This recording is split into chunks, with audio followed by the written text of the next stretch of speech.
YouTuber Nusantara adalah sekumpulan konten kreator yang secara rutin mengadakan pertemuan, baik dengan Joko Widodo maupun Gibran Rakabuming. Jika kalian perhatikan isi kontennya, video-video mereka hanya dibuat untuk meningkatkan elektabilitas keluarga Jokowi dan PSI. Yang mengejutkan, sebelum demo tanggal 25, beberapa konten kreator Nusantara dan channel pendukung Jokowi yang lain seperti Cokro TV serentak membuat video ajakan demo dan provokasi menjelekkan nama DPR. Channel Parblak misalnya menuliskan judul di tanggal 24 Agustus 2025. Bubarkan DPR. Besok kita demo besar-besaran. Apa yang terjadi dengan para pendukung Jokowi? Kenapa mereka berbalik menyerang kebijakan Prabowo dan memprovokasi masyarakat melakukan aksi demonstrasi yang anarkis?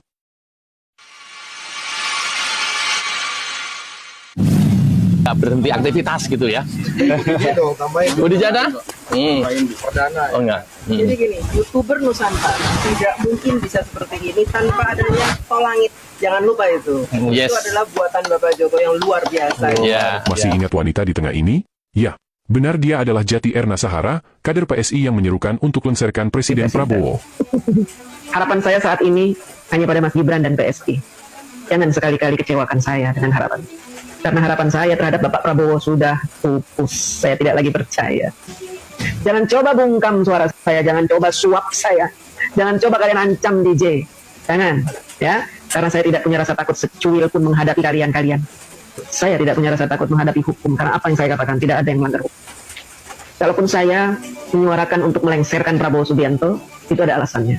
Karena Rangkaian peristiwa ini seolah sebuah benang merah yang jika diurai akan sampai pada demo berdarah saat ini. Mereka secara rutin mengadakan pertemuan di Solo. Jika Erna Jati Sahara secara terang-terangan menyerang Prabowo, para loyalis Jokowi yang lain yang tergabung dalam kelompok YouTuber Nusantara dan para kader PSI lebih memilih politik dua muka. Alih-alih menyerang Prabowo, mereka memancing kemarahan rakyat melalui isu kenaikan gaji DPR.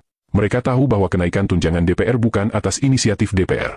Mereka tahu bahwa kenaikan tunjangan adalah kewenangan pemerintah. Bukan hanya pada DPR, Prabowo juga menaikkan gaji hakim dan pegawai negeri sipil, termasuk guru. Tapi kenapa para loyalis Jokowi menyerang DPR? Mereka tahu bahwa saat ini kekuasaan Prabowo masih sangat kuat. Prabowo didukung 80% kekuatan wakil rakyat di DPR yang bergabung dalam koalisi Kim Plus. Jika mereka terang-terangan menyerang Prabowo, yang ada justru Prabowo akan menggunakan tangan kekuatan legislatif memberhentikan Gibran dan mengusir semua relawan termasuk para kader PSI di pemerintahan dan komisaris BUMN.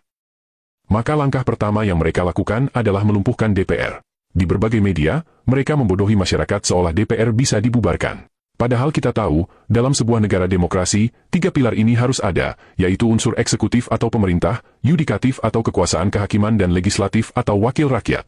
Tanpa salah satu dari unsur ini, negara tidak layak disebut negara demokratis. Di masa lalu, dalam sistem kerajaan, wakil rakyat tidak